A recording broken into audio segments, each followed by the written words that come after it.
Hey, Scrappy Peeps, it's Suzanna today for Ellie's Studio, and I am sharing this particular layout that I created using today's newly released October Ellie Studio kit and add-ons. I am using a stencil from Echo Park, of course, and some Distress ink, and I am just using my blending tool to blend, or actually to just rub on the color onto just some white cardstock. And the color that I have here is Wild Honey. This is not a it's just a plain old Distress ink. And I like the way that in the rubbing process, we are getting the gradation of colors in there.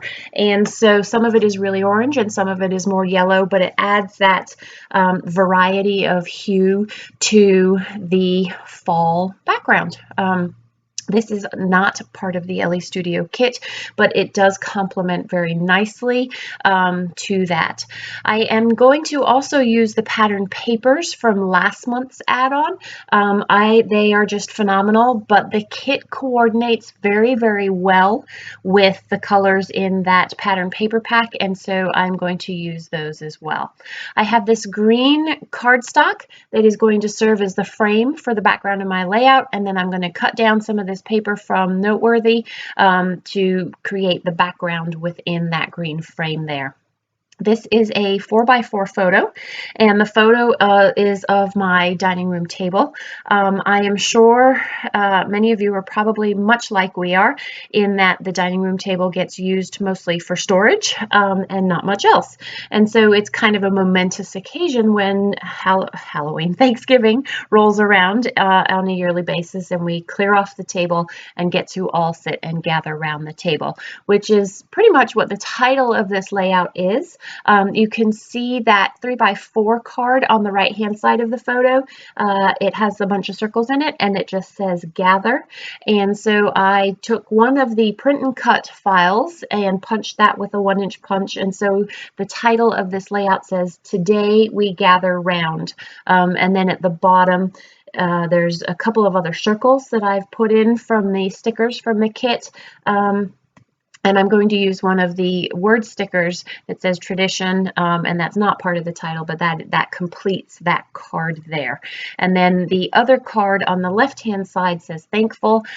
You will see in the process of me building this layout and putting it together that I am not actually going to adhere it down. That was done intentionally because I wanted to type my journaling, but that is the card that I'm going to put the journaling. There are lots of cards. You can see that I had earlier on in the video pulled out a fair number of cards with green and orange and yellow. So there are plenty of options for this, and I have many leftover cards or remaining cards that I can still play with. So this is where I'm taking some of the 6x6 papers, and I'm going to put them together to create borders. I just want a header and a footer basically. So I'm using the yellow up the top. I'm going to use this green down the bottom, but I need something between the green pattern paper and my green frame from the cardstock. And so that's where these strips here are going to come into play. I thought that I liked them underneath the photo, but again, as I said, I needed something to divide those two greens. So my initial thought actually was that maybe I might use these red hearts that I'm cutting, but there is no red anywhere else in the layout other than in the color palette of the photo, and it just kind of stood out like a sore thumb for me. So you'll see that I will abandon those red, and they're not really red, but more maroony hearts there. And so I really didn't have a home for everything. I knew that there were stripes that I wanted and headers and footers, but I kind of had to play with the arrangement of them. And the reason that I struggled with the arrangement of where they would go was the weight. So one of the design principles that you need to consider when you are constructing a layout is the weight. If you put lots of dark things all in one clump or all in the bottom of the page becomes very bottom heavy and kind of like a plastic bag. If you overload the bag, things are going to fall through. And so if you overload the bottom of your page, you are going to have your focal point be literally at the bottom of the page, and it's going to be very distracting. So this is why I keep talking about weight with things. And so that is why this strip, these of pattern paper are going to go at the bottom.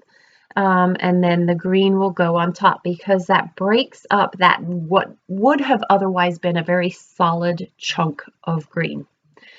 I am going to use a trick that I have actually been using a lot lately, and that is twine. I'm going to put just a strip of baker's twine across the page in that bright orange, and you see how that just gives a pop of color, and it kind of softens the weight of that green above the baker's twine, which is why I do this. It adds, I'm going to say it adds a third color. It isn't really a third color, but it adds a third weight, and it pops that orange down below in the stripes there. Then I'm going to use the strip that I created using the stencil, and then I'm going to put the photos directly on top of that. So the white space in this layout is above the photos.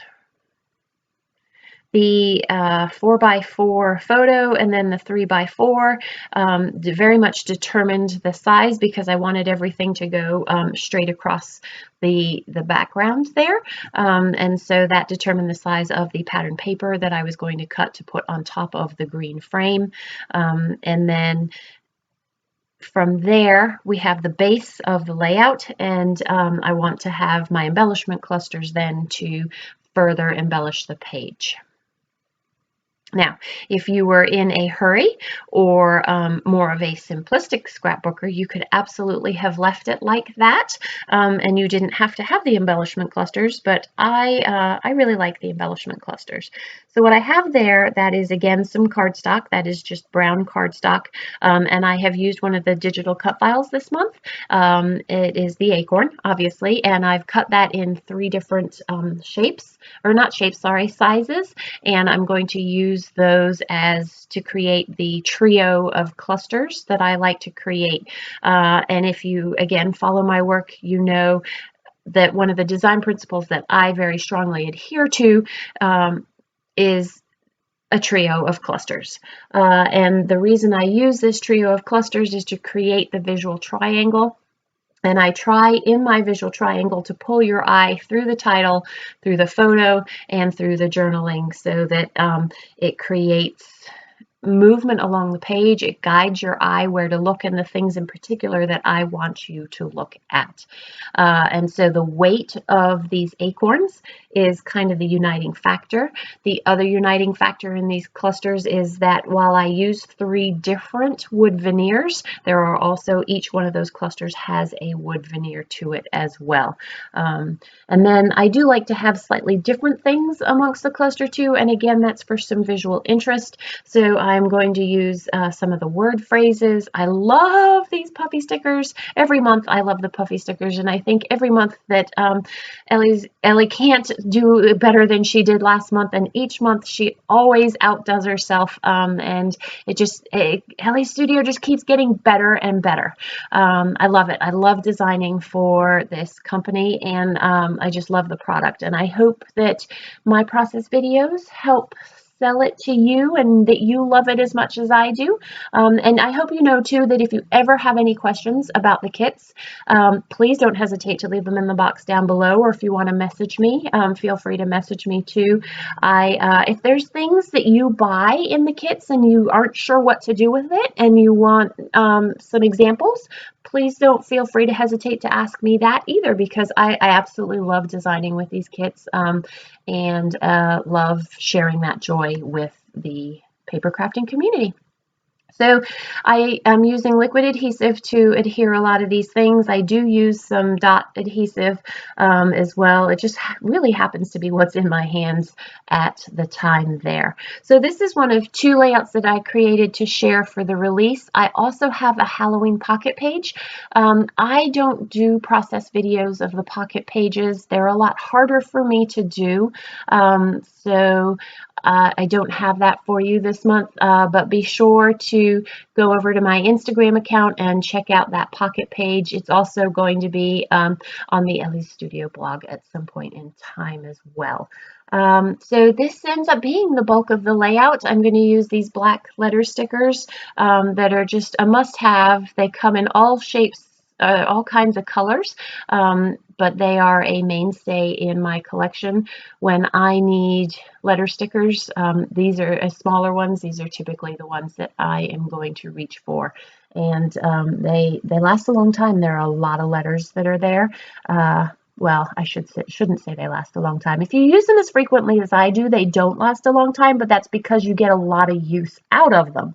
So that, my friends, is my layout. Today is release day, so be sure to check out the affiliate link below and pick up your puffy stickers. You definitely need those, and those wood veneer are pretty awesome too. The whole kit is awesome, but those are the two things that are my favorites in this kit.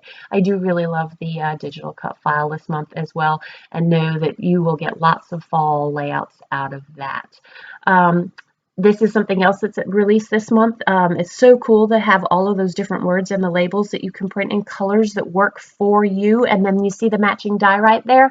I don't actually use it in this particular layout. I'm just going to use the word phrase to stamp on that tab right there. So enjoy the close-ups, my friends. Again, if you ever have any questions, please don't hesitate to ask them. I thank you for stopping in today. I look forward to seeing you again soon. Take care.